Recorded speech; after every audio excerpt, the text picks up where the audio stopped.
I find if you get vulnerable first and build that into the story, we're not perfect.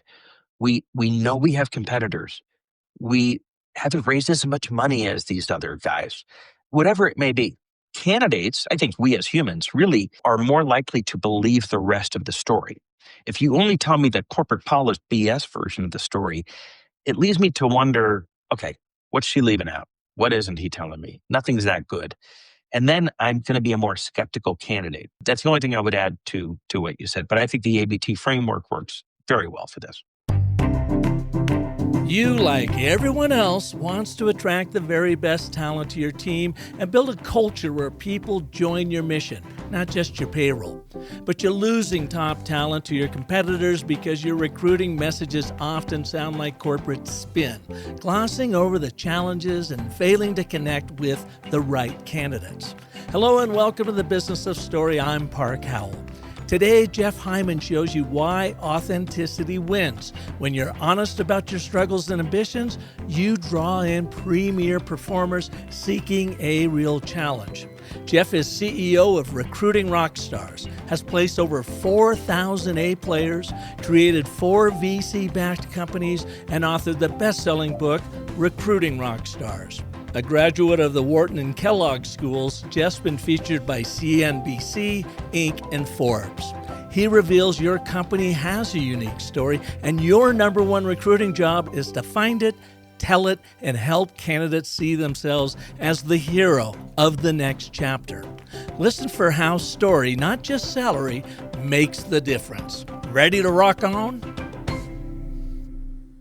Hi, Jeff. Welcome to the show. Hey, Park, I am so excited to be here. Yeah, well, we're at the top of the new year. A lot of things happening in people's lives.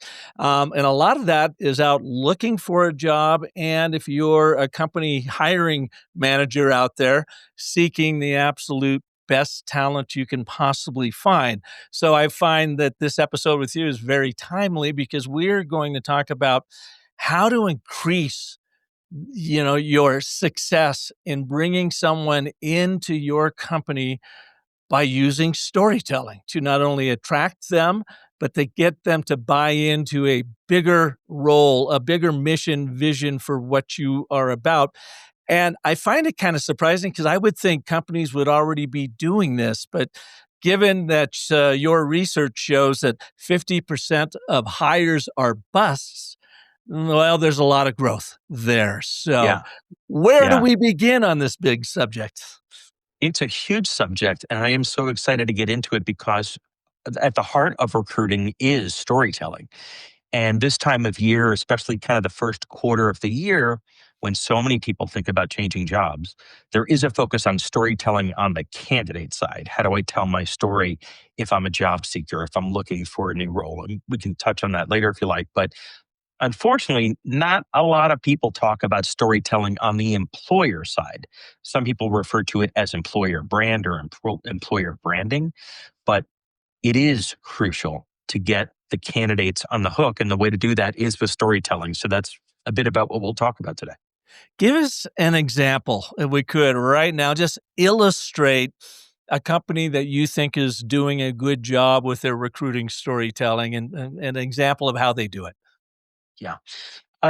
Netflix has always been, in my mind, very compelling at telling their story to candidates. I lived in Silicon Valley, if I can date myself for a second, back when Netflix was DVD by mail. You might remember that before streaming, before online. You got a DVD in the mail, you returned it, and then they sent you your next one in your list.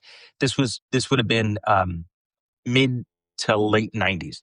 Yeah, the Blockbuster video killer. And they killed it. They killed Blockbuster. Very good. I think there's one Blockbuster store somewhere in the U.S. still, but that's up around Portland somewhere, I believe. Is that right? Yeah. I'll have to check it out.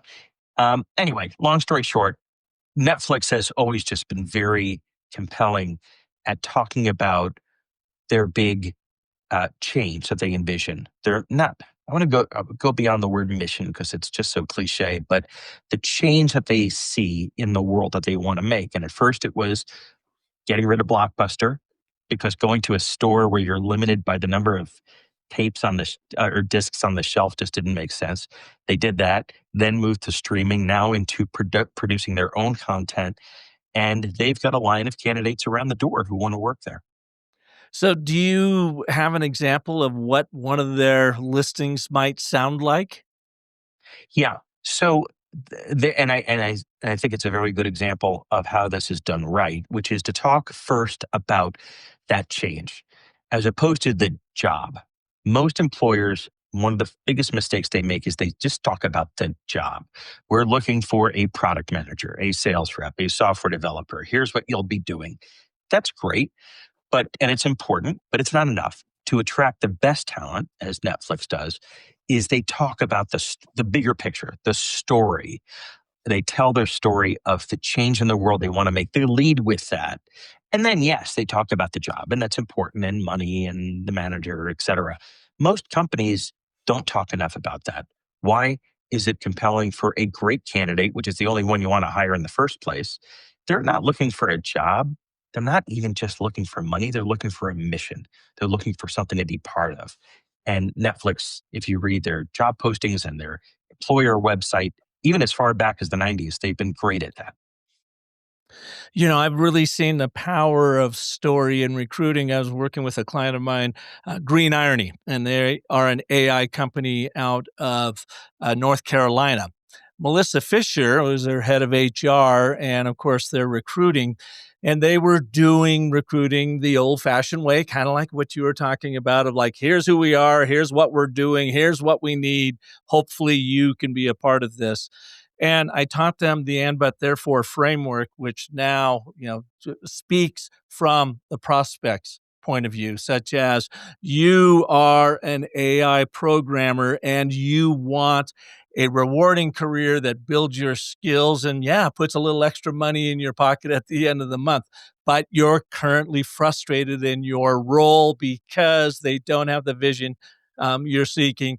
Therefore, we have an opportunity for you at Green Irony to do this, this, this, this, this. And then they go into the more logic and reason bullet points of here's what we're doing, here's what we're looking for. And she told me that after they started doing that, number one, they got off of the paying their LinkedIn subscription for their job postings there because they weren't getting qualified candidates. They were getting lots of candidates, but very few qualified. Number Mhm. two, when they started running their own recruiting ads based on the and but therefore this story structure, that their recruitment, the people responding went down by half, but she said the quality of the applicant went up fivefold because they were speaking directly to what that person was looking for and how Green Irony could deliver it for them.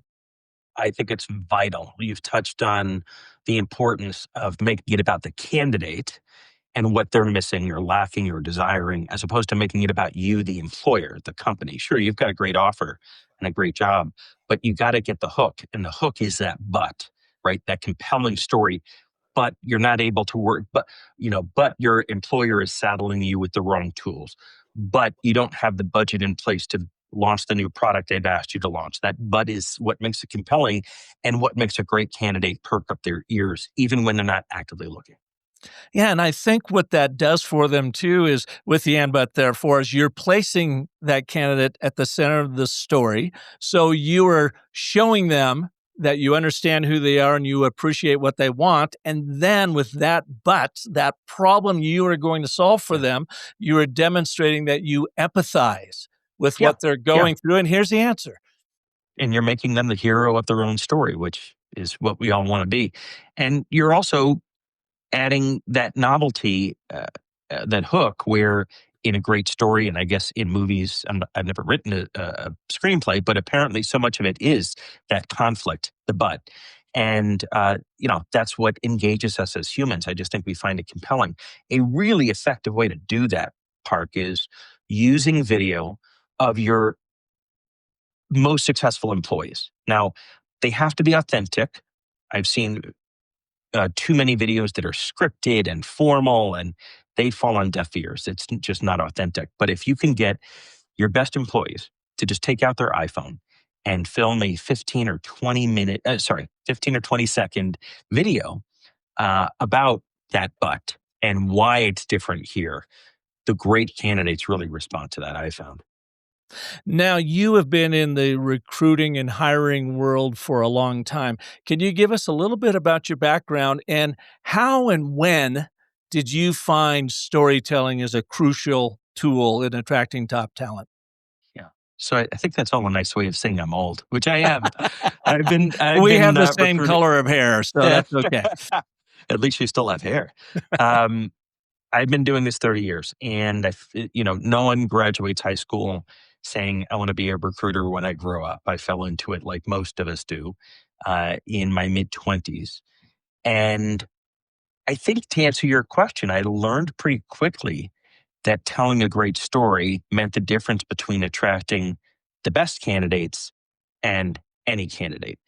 And we are paid by our client, the employer, and they're not looking for any candidate. They're looking for the best candidate. So that best candidate often, not always, but often is currently working, doing well, making good money. They're not actively looking. In fact, they're not even on job boards looking for a job. But still, that's who our employer is paying us to find. So we have to reach out. Back when I started, it was by phone, a landline. Then it was a mobile phone. Then it was an email. Now it's a text. Tomorrow it'll be an AI-driven messaging, whatever. But regardless of the media, the message I found very, very quickly in my career was a great story, a great hook, and I love the ABT model. And really, you got 10 seconds to hook that candidate into even considering making a change. We are competing with Netflix and Disney Plus and Apple Plus and so much noise to get the attention of a candidate who's not looking. It's easy to do it on a job board because they're looking. It's not so easy to do it when the candidate is not looking. And so I learned that very early on. Do you remember? I always like to ask this question, put you on the spot a little bit.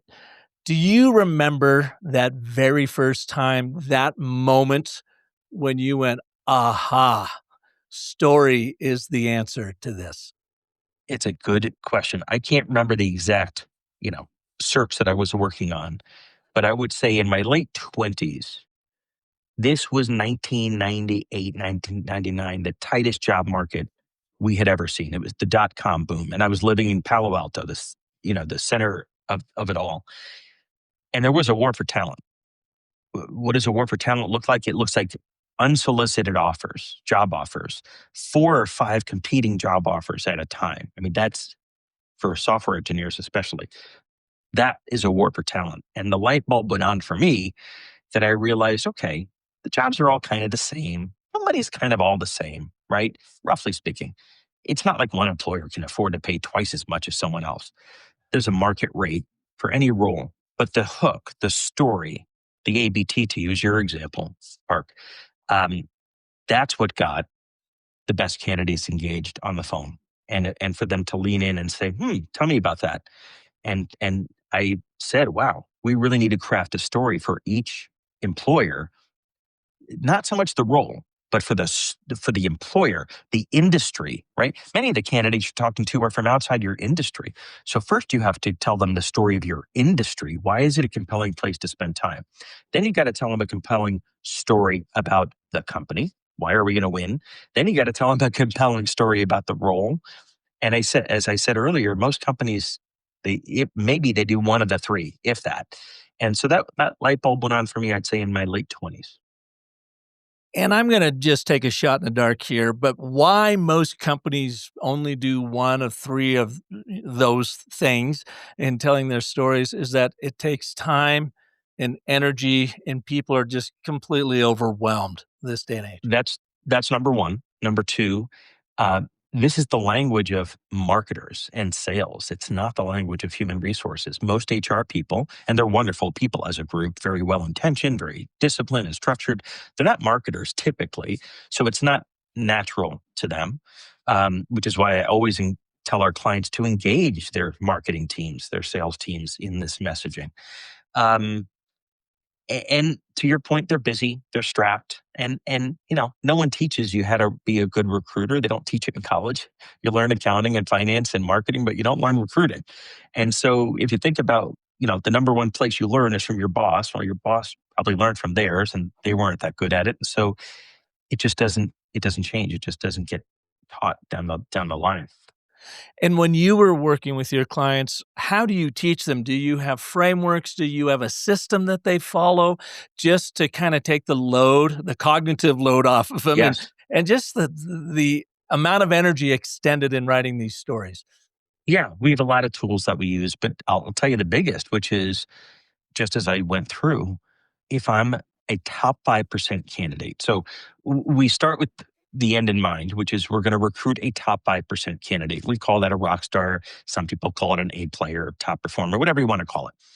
Uh, Steve Jobs had an amazing saying from his experience, which was that top performers our top 5% people are 20 to 50 times more effective than your average employee, top 5%. So we're not looking for slightly above average, we're looking for the best. Well, if I'm the best candidate and I'm currently working and doing great, making money, why should I listen? What is the hook? And so we talk with the client about, okay, why this industry? What's compelling about it? What are the tailwinds? Are VCs investing in it? Is there some structural change happening, maybe deregulation or internationalization, whatever it is? How is it AI affecting it, of course? Then we talk about, okay, why your company? So there's 20 players in this industry. Why are you going to win? And they, of course, talk on and on and on. And we say, we got to boil it down, right? And force them and push them. To be honest, Park, sometimes they're a little uncomfortable with that because we're really pushing for what are their differentiators? Why are they going to win? And sometimes they don't have one, Mhm. which could be concerning and eye opening. And then why the job? Why should I be interested in this job? And for top performers, we found early on in my career that the harder you make the role sound, the more interested top performers are. They look for money, of course, and career mobility, but they're looking for a challenge. They want to solve or do something that people say couldn't be done, right? Like Jeff Bezos and Elon Musk and these other great leaders.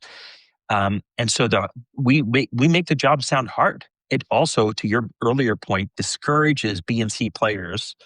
So it kind of becomes a filter. The A players really self-select, and so that's a framework that we go through every time we work with a client, whether it's their first role with us or their 20th. Is why this industry or sector, why your company is going to be the winner in that industry or sector, and then why this role is meaty and compelling and hard, why it's going to make a difference. And if I can't sell a crappy job, right? I can only sell a job that will bring with it that change and that adventure.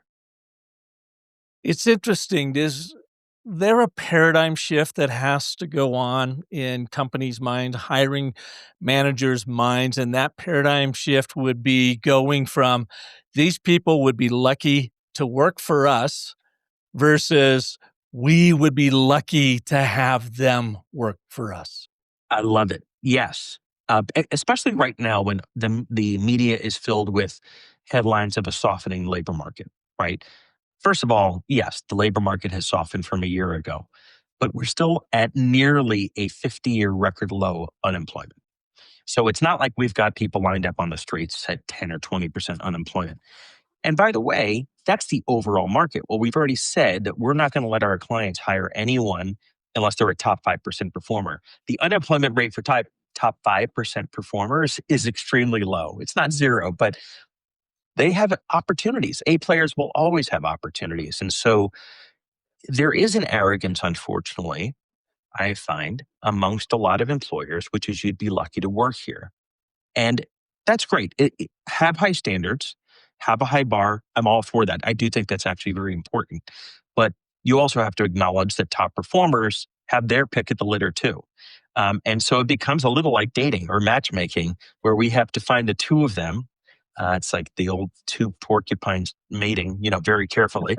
We have to fit that together, and that does mean bringing a bit of humility to it and saying, wow, this candidate is great, but I'll bet they have other opportunities. Jeff, I remember the one and only time that I was recruited. I mean, I guess I had received recruiting mentions before, or people reaching out to me, but the one and only time I actually acted on it, I was 33 years old. Had been in the advertising room for about 10 years. I was working for a very small ad agency, and I was doing everything. I was writing, I was an account executive, I was doing all this stuff. I had gone on a vacation, and I was exhausted, and I got back, and there was this little pink slip on my desk, not being fired, but the phone memorandum that someone called for you. His Yeah. name was Bill Frankamont. I had no idea who Bill was, and a phone number. And so I just thought maybe it was a media guy trying to sell me on something. And I was even hesitant to return the call, but I thought, well, I better return it. Sure enough, it was a recruiter. And I wasn't making very much money at the time. We had 2 kids and a third one on the way. And we weren't even scraping by. We were in the hole. And I went and met with Bill. And in hindsight, I think of Bill as my guardian angel because he was such a superb gentleman, very smart, been in recruiting his whole life from what I could tell. And he introduced me to my next employer, a company called Quorum International, which was a very, very fast growing company. And they needed a creative director to come in and replace one who helped launch the company, but then left. And I was, quite young going in there. And it was awesome because it was just everything you said, the way he set it up. And it was the challenge. And plus, I was going to make a hell of a lot more money than I was Sure. making before. And that was huge for me and my family. But it was like, Park, you have got to take over this company. We're launching new products about every 3 months. We've got a big launch coming up that you need to take over and run. Plus, you need to hire your staff. Plus. It was completely overwhelming, but I loved it. It's like, hell yeah, I'm Yeah, all in. absolutely. It was, and I'm sure the money was important at that stage in your career. Oh, Of course yeah. it is. But you also demonstrated, I think, my point, which is that you want to hire missionaries, not just people for money, which you tend to attract mercenaries when you mainly rely on money. Um, and I've seen it backfire so many times. When people come primarily for money, they will often leave you primarily for money. So I'm not saying money's not important. I absolutely believe in paying very well. I like to be at the 75th percentile, so above market, but not top of market. Um, and that's usually sufficient to attract missionaries as well. So you said missionaries versus mercenaries. I Right. like that. Can you define that a little bit more for us? Of course. And it's not a judgment. There are people in this world that are mercenaries. They join a company, they take a job primarily for money. That's the first thing in their mind. Well, if you think about that psychology, while there's nothing wrong with it inherently, they're often the first ones to leave your company for more money. So as soon as someone comes along with more money, they're gone, right? And of course, as employers, turnover is very painful and expensive, and hiring stinks if it's caused by turnover, undesired turnover. So hiring people who are missionaries, they're coming to your company as much for, as we described earlier, the big change in the world you want to make, regardless of what it is. I'll give you an example. This is a real life example from not that long ago. We had a client that was making the most boring product you can envision. It was some kind of air filter for the home.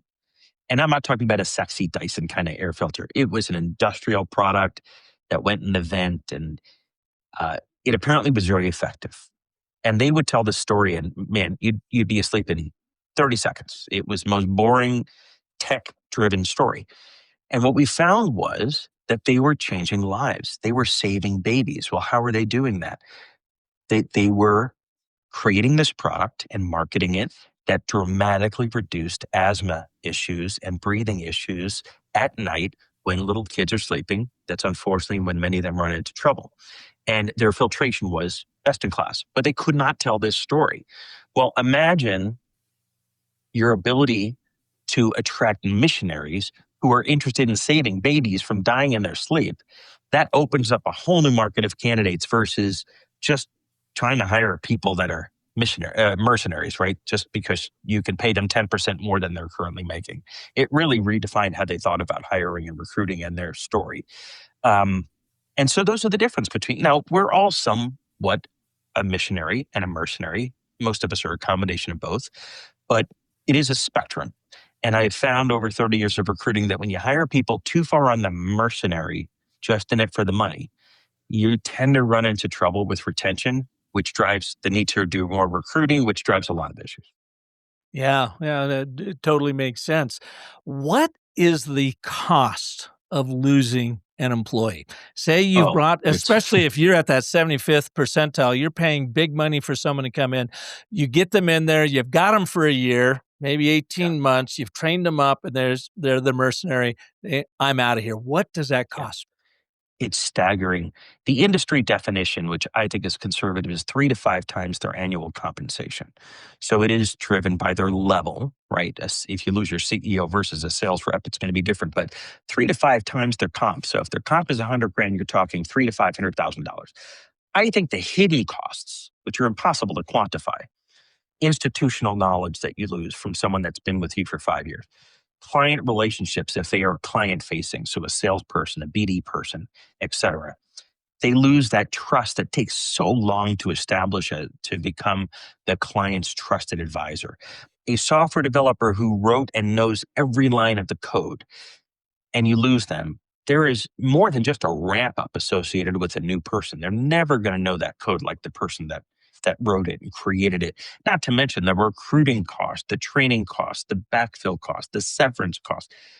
It's it's staggering. It's staggering. And then I have clients that are unwilling to spend an extra 5,000 or 10,000 to keep a person, and then they'll have to pay 25% more to hire a new person. Because the rent is higher on a new person versus the rent you're currently paying. It's like trading out a mortgage.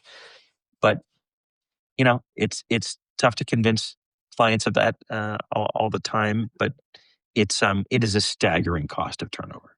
So you think about the mercenary versus the missionary. You bring in that mercenary, you like, what they stand for, what they're about, their talents, capabilities, you pay them big money, and they bolt on you because they bought into what you're making versus what you're making happen. So to go back to that air filter idea, and this is one of the two story truths that I really, really encourage people to consider, is that your story is not about what you make, in this case, air filters.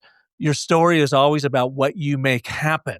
In this Correct. case, saving babies' lives. So if you want to Correct. attract mercenaries, talk about what you make and pay them a lot of money. If you You want to got it. attract missionaries, talk about what you make happen. Absolutely. And Park, I have seen cultures that are primarily mercenary driven. And there's nothing wrong with this. They're very successful. They pay very well. They've got a bit of sharp elbows. It's not a place I necessarily want to work, but they're very successful. There's nothing wrong with that, as long as it's a conscious decision to become that type of environment. For most companies, I would argue that unless they're selling, I guess if you're selling a commodity and you have nothing else to talk about, then maybe that's all you can do. But every product, every service, when you do enough digging, you'll find the villain. And I'm going to sell the villain, not the job. I want to lead with what is the dragon that we are trying to slay. The to use your example, the blockbuster video that we're going to put out of business because we're going to mail the DVDs as opposed to requiring people to go to a store and waste time. And then Netflix was brave enough to reinvent themselves and slay their own dragon, which was this DVD by mail, by going online with streaming. And now they're slaying that dragon, that villain, to get into production and become the biggest studio in the world. Slaying your own villain and creating your own villain, reinventing yourself is another possibility. It's not just an outside dragon that you're trying to kill. Well, that's a very human need, isn't it? If you are going to invest your time and energy and smarts into a business, that you have to have a villain that you are overcoming, that you are tackling. Otherwise, you look at it as a commodity play and you're a commodity inside Yeah, the company. And so if that's correct. the case, I'm going in for as much money as I can. That's exactly right. You're just a cog in a wheel. The added benefit is that when you do clearly define and tell that story about the outside villain or the dragon, it unites your team. It creates esprit de corps. It creates um, uh, less functional bullshit around team dynamics because the enemy is outside as opposed to this department or that department, right? It becomes a unifying force. Now, that doesn't have to be necessarily a company, your direct competitor. It can be, but it can be the change in the world that you're trying to make. We're trying to reduce kids dying in their sleep by 90% through our amazing air filter product, right? That's not competing with a product, that's competing with the status quo. We're competing with the villain, which is, unintended deaths of children. Um, that can be a very compelling story for missionaries to attract them, but also a very compelling way to keep your team on the same team. Now, I got to believe when you go in, that you're hired maybe for a brand new client. They don't really know your process or whatever. They just know you're very effective. You come in and you start talking and professing the power of story and recruiting. You got to get pushback on it because I see Of it in course. my own world too. What are some of the biggest complaints or concerns people have about story that you have to get them over? Well, you brought up the first one earlier, which is why should I have to spend my time on this stuff? The best candidates should kill to work for me. Okay, so that's that ego that we talked about, that arrogance, that bravado. And I am pretty blunt. I've been at this long enough that I can disavow them either with data or examples or emotion that, you know, your job is great, but there's a lot of jobs out there and the top performers have their pick of the litter. Um, and I do that by reminding, quote unquote, our client that they are a top performer. And of course, they have a lot of choices. They need to be seduced, right? A lot of this is seduction. I tell them recruiting is seduction and using storytelling to do that. It's not just about how much is the job or what is the job, it's that bigger picture. So that's a pushback we get often because it is time consuming. It does mean looking yourself in the mirror. Sometimes the client doesn't like what they see, that they really don't have a differentiator, that they are a commodity Me Too product, which then opens up a whole business strategy discussion, which I won't spend too much time on, but that begs a bigger question. How are you possibly going to attract the best talent unless you've got something unique to offer? Um, I'd say, finally, another pushback we get is the secret sauce. We don't want to tell our story because it's so sensitive and confidential, and we don't want our competitors to know. I'm like, your competitors know, right? They know what you're doing. They've got copies of your strategy documents. It's all there for the taking. There's no secrets anymore. So as long as it's out there, use it to your advantage and hone that story because you know what? Your competitors probably know it better than you do. Um, and they're worried about, other recruiters will come after our people if we're compelling and telling our story. And I'm like, your people are going to leave you for reasons other than that. And if that's the only thing keeping your people, you got bigger problems. We need to talk about retention strategies and career pathing and training and development and compensation laddering and all kinds of stuff. But don't not tell the story to attract great candidates just because you're afraid of competitors to your people. So to your point, Park, we get a ton of pushback on this stuff. And I sound like a broken record because when I tell them, um, recruiting is seduction. Recruiting is storytelling, which is why I was so excited to be on the show because most recruiters lose all this. They focus on skills and compensation and keywords and just bullshit that is irrelevant. It's I guess you can say it's important, but it's not sufficient. It's not enough. Well, it's important later in the Correct. story. The Yep. story is the emotion. People Hmm. buy with their hearts and they justify their purchases with their heads. That is no Correct. different than if you were going to buy into, bringing upheaval into your life and go to a brand new company in hopes that it's going to work out. So you got to sell them on the emotional pull of that and then back Correct. it up with the logic and reason. Especially for A players who are currently working, doing well, kicking ass. They're on a career track. They've got a great mentor. They're making money. Don't forget that switching companies entails risk. you have to put yourself in the mind of your buyer. The buyer, ironically, it's another pushback we get. The buyer is that a player candidate. It's not you. You're not buying the talent. They're buying the job. And you have to explain to them why it's worth taking that risk to spend 3 to 5 years of their life investing in your company, in your mission, in your villain, and you as a manager. Why are you a great manager? Most people quit their crappy managers. You have to convince them that they're going to learn more from you. They're going to increase their value in the market by having you as their manager. That's another part of the story you got to tell. So how do you turn them into storytellers? I mean, I can just see that hiring manager right there. As you said earlier, I'm not in marketing. No one's ever trained me on really my writing skills other than the basics. I don't know how to tell this story. Do you literally teach them frameworks to tell it? To the extent that it's teachable, yes, but many of them aren't. They're not wired as natural storytellers, to your point. They didn't maybe come up through that path. Maybe they're a head of engineering or head of HR or a CFO who didn't necessarily come up through marketing and sales and storytelling. And I don't expect them to become one, but I would say I do two things in addition to asking all these tough questions. One is have them partner with their head of marketing or head of branding in the company as a buddy, as a thought partner at extracting the story and building the story.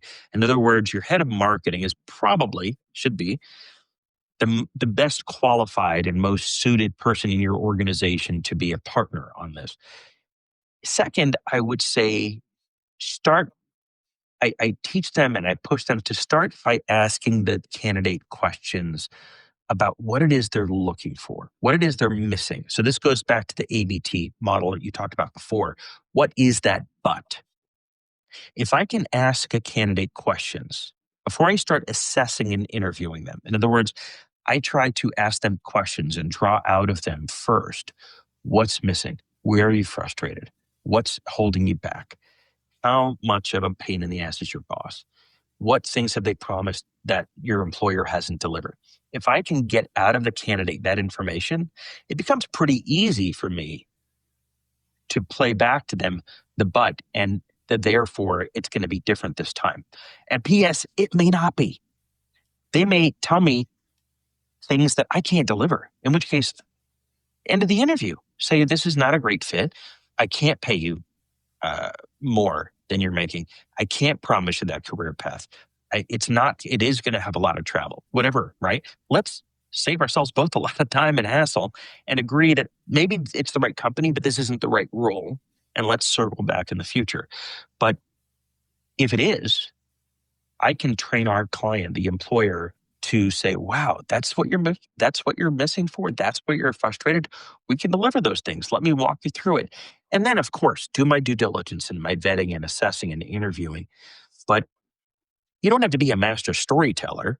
You do have to be a master listener at what your prospect tells you they're missing or lacking Mhm. in their current role. It's no different than, teaching and training the best salespeople is not about necessarily being the best storytellers, I don't believe. It's about asking questions of the prospect first and then crafting your story around what's missing or lacking in their business. Yeah. And, I will say when you had said earlier that people aren't hardwired for storytelling, I would push back just a little bit in that we Homo sapiens are intuitive storytellers. It's how we make sense and meaning out of the madness of being human beings is through stories. So we naturally do it. What I like to tell people is I want to move you from being an intuitive storyteller to an intentional storyteller by using, a couple simple frameworks. Now, I am not an expert in your world, but what I witnessed with Melissa Fisher over at Green Irony and the impact it had in A/B testing, in the way they used to promote their jobs to now a very intentional format. Start with the and but therefore. You identify your audience and what's important to them, but why don't they currently have it in their current role? Therefore, how will you help them get it in this new role? And then go into the logic, reason, bullet points of here's how we deliver on the promise of the premise that we Yes. made with our and but therefore, starting with emotion up top and then leveling it up into that logic, reason, executive functioning brain in the rest of your job posting there. And if people do something just that simple, in my belief, it will have a Yeah. big impact from what I saw. I agree 1,000%. And I agree that we are natural storytellers. I guess what I meant was some leaders or recruiters are not natural. They haven't invested the time to craft that story in this situation. And if they do, it's often a corporate polished bullshit version of the story, which, pardon my expression, is so inauthentic that it really puts off the best candidates. I find if you get vulnerable first and build that into the story, we're not perfect. We know we have competitors. We haven't raised as much money as these other guys. Whatever it may be. Candidates, I think we as humans really are more likely to believe the rest of the story. If you only tell me the corporate polished BS version of the story, it leads me to wonder, okay, what's she leaving out? What isn't he telling me? Nothing's that good. And then I'm going to be a more skeptical candidate. So that's the only thing I would add to what you said. But I think the ABT framework works very well for this. Yeah. So we've got to, in the hiring conversation, have a little bit of a section on AI. How is AI impacting both the creation of these stories and in finding the right talent? And is AI actually making it so you don't have to hire as much talent as you used to? Boy, we could have a whole episode on this I because know it's it. changing. It's changing by the week. Yeah. But to answer your question, AI tools, and they're just tools, are tremendous partners at helping you craft your story. So I said before, maybe your head of marketing can help you craft that story. Let's say you don't have one, or they're not that great, or they just left, whatever. You can use AI tools to help you craft that story. How do you do that? You feed it all your data about your company, your industry, your sector, your competitors, all the stuff we talked about, and work with it by creating prompts around what are different angles I could take to tell this story to a compelling candidate. I'm looking to hire a great sales rep for my Atlanta market. What angles and unique positionings would appeal to that person? And AI will help you immensely with that and make it tighter and tighter and tighter. So we use that in our storytelling all the time. I'm happy to steal from AI because in many cases it comes up with stuff that I hadn't even thought of. Mm-hmm. Second, yes, uh, many companies are taking a wait and see approach, which is they're holding off on hiring, thinking that an AI tool is going to replace a person next week, next month. I don't think it's going to happen that fast. I do think it's going to reshape the labor market entirely, but I think it's going to take years, not months to do. But getting ahead of it and thinking about how does it affect your hiring strategy. And then finally, I would say, and this is the biggest thing we're talking about now with our clients, is the type of people that you're hiring. They have to be AI ready, what I call AI ready. Sadly, not everyone in this world is AI ready. What is AI ready? It means someone who doesn't necessarily have all the answers, but they know how to ask the questions. They know how to use data. They're comfortable trying technology and maybe failing and making mistakes. They're comfortable with ambiguity. They're creative. They're curious. Not everyone in this world is those things. And so when we're looking for candidates, regardless of the role or level or industry, I am looking for AI ready people because I know in the next month, quarter, year, or decade, they're going to be using AI in some way, meaningfully in their role, whether it's finance, sales, tech, whatever. And so we're rethinking that scorecard. We develop, much as you do with your clients, we develop a scorecard with our clients. What are the things that we're looking for? What are the must haves? And we're more heavily weighting those DNA characteristics, the way people are hardwired. If someone's not curious, I don't know how to make them curious. If someone is not comfortable and open to dabbling with technology, it's hard to to change that, right? And it's not age driven. I mean, plenty of 70-year-olds who are AI ready, and I mean, plenty of 20-year-olds who are not. So maybe there's some correlation, but it's not that easy to just hire young people. Um, and anyway, we are weighting those characteristics far more than what we used to, which recruiting tend to be weighting on experience, right? Well, if AI didn't exist 5 years ago, then weighting on experience that is largely going to be less relevant, if not irrelevant, is kind of silly. And so we're rethinking that whole scorecard. So to your question, we could have a whole episode on how AI is changing recruiting. It's changing the process, it's changing the kind of people you need to hire, and it's changing how you tell your story. And candidates want to join. Some candidates want to join companies that are AI forward. How am I going to be using AI in my role? Because that's going to make me more valuable in my career over the next 10, 20, 30, 50 years. So selling that fact and explaining the fact that you are going to be using the best tools in your role is very important to a lot of candidates. I don't know if you've felt or seen this number or not, but I've read, of course, a lot of reports on AI adoption in the ad agency world, clients, what they expect of their agencies with adoption. And it seems like it's a 30, it's a one third, one third, one third proposition right now. What I mean by that, and I don't know if this is accurate or not, it's just what my gut's telling me, is like one third of the workforce has really embraced AI and is trying to figure out how to use it. One third of the workforce is on the fence, trying to decide, do I really need this? I'm not sure. And then one third of the workforce are absolute laggards. They're pushing back. I don't want anything to do with this, or I'm just not into it. Are you seeing roughly Yeah. those same percentages? Yes. To me, it ties back very closely to Christian Claytonson's adoption model in Innovator's Dilemma. And you'll remember, listeners might remember the bell curve where you have Hmm. early adopters. These were the people who, when they set their eyes on ChatGPT, like their world changed, right? That's probably 5% of people. Maybe they tend to have very certain dynamics. These are the people that bought the first flat screen TVs and the first one to get the new iPhone. They're more than just gadget people. They part of it is ego and self-esteem. They want to be able to tell their neighbors, I was the first on the block. There's a whole mindset. It's a fascinating book.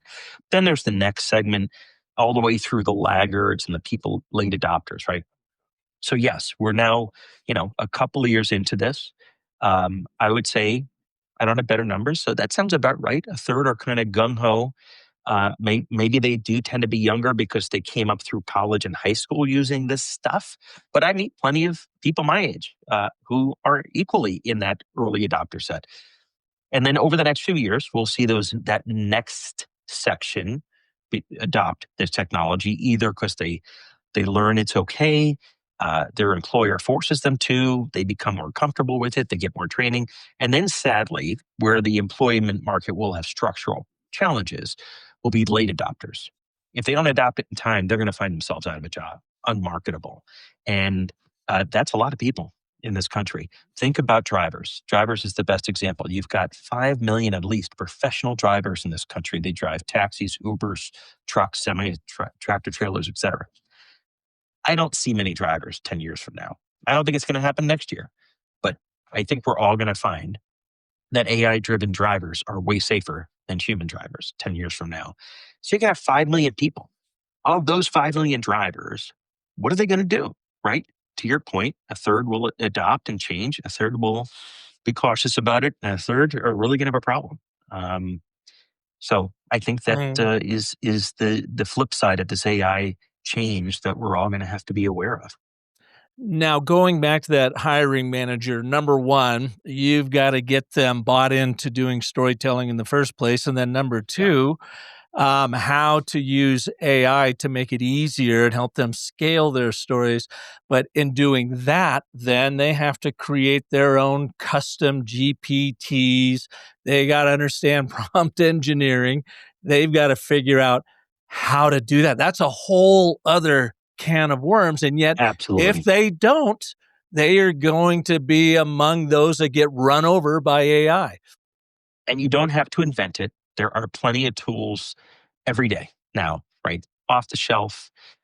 tools that make using AI easier, but you have to find a way to tell a compelling story, and AI can be a very valuable thought partner in that.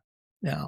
Well, as you know, with all of my guests, we run your brand through our StoryCycle Genie, which is the only AI driven narrative native platform built on our proven story cycle system with the and but therefore the ABT at its core. There's my sales pitch, real quick, that anyone can plug in immediately. And just to prove that point this morning, and I didn't give you enough time to review it, I took your website, I fed it into the Genie. I In love two it. minutes, it gave me that brand assessment that I sent over to you. And in another 4 minutes, it created an entire narrative strategy for your brand. What was your take on it with what I sent over? I thought it was fascinating. I'm going to dig into it over the next couple days with my team. But what it, I think, demonstrated is no matter how tight it is, you get so close to your own story. The old phrase, you start to believe your own BS. And when you approach it from the outside, and especially AI, which doesn't hold back, and it's just like, here it is, whether you like it or not.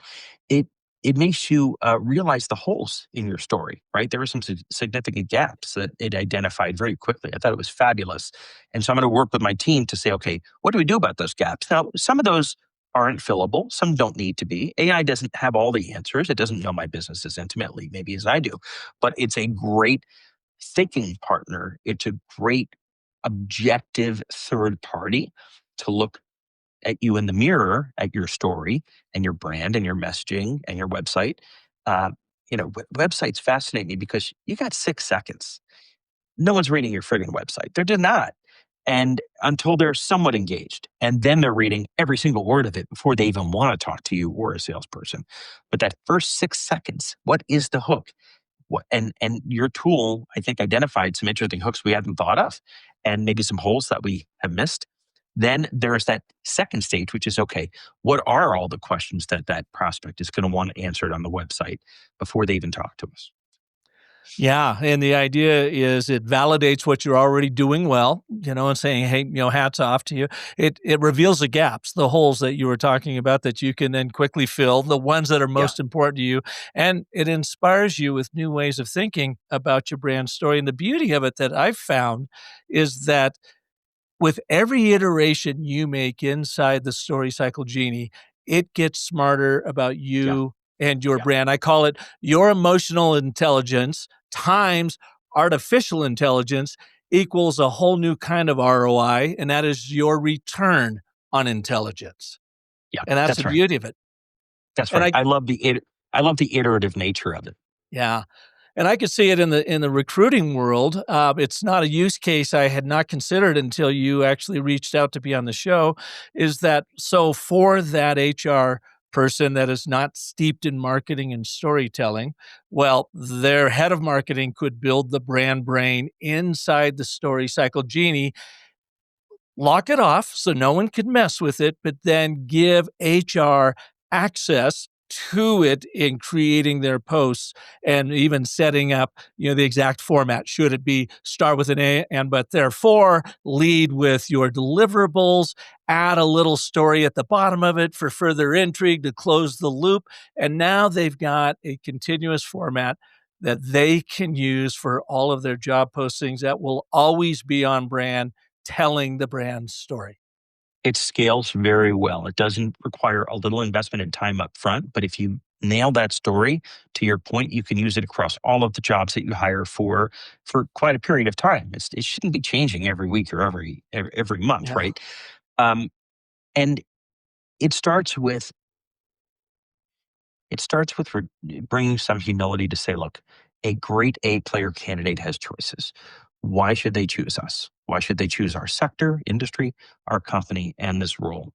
And AI will inevitably come up with things you haven't thought of, hooks, ways in to that candidate's mind that makes them say, huh, maybe I should take this call from this headhunter, just like you did when you were in your 20s. You were even hesitant to call them back. Well, now you get that text, you get that email, And recruiters are competing against so many things in people's mind and schedule. And you got 6 seconds. Make it count. Yeah. Yeah. Well, you've got your new book out, Recruit Rockstars. What will people get from that book? And then I believe you've got a free offer for our listeners too. Yeah, well, 2, I guess. The book is free. It's on our website, and you can pay $20 to Amazon if you want, but I'm happy to give it out. And it does go through a framework. Much of what we talked about, chapter 4, is really all about storytelling. The book also talks about interviewing, which a lot of people mess up, and other things. But the offer is, we work with clients to help craft this story. Because for many of them, it's not second nature, or it's not something they've thought of. We created a service called Shortlist. It's $3,000, but we give the first one away at no cost at all. No credit card, no trick, nothing. Just so clients can try it. And we'll introduce them to 10 people in a week for any role that they're choosing.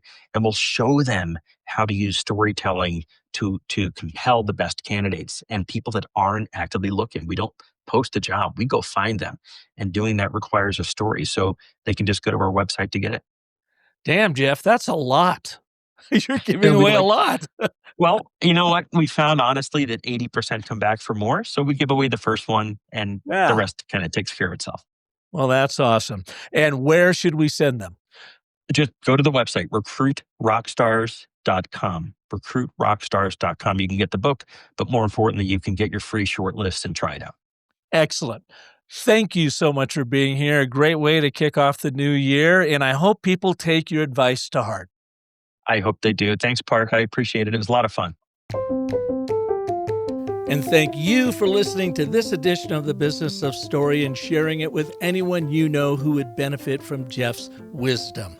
If you have yet to test the strength of your brand story, do it right now for free over at StoryCycleGenie.ai.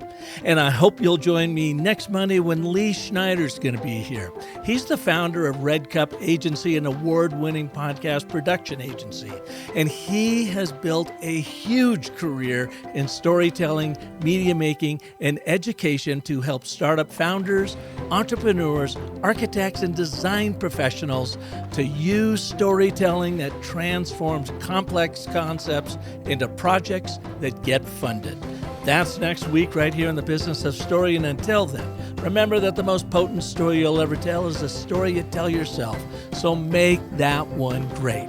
Thanks so much for listening.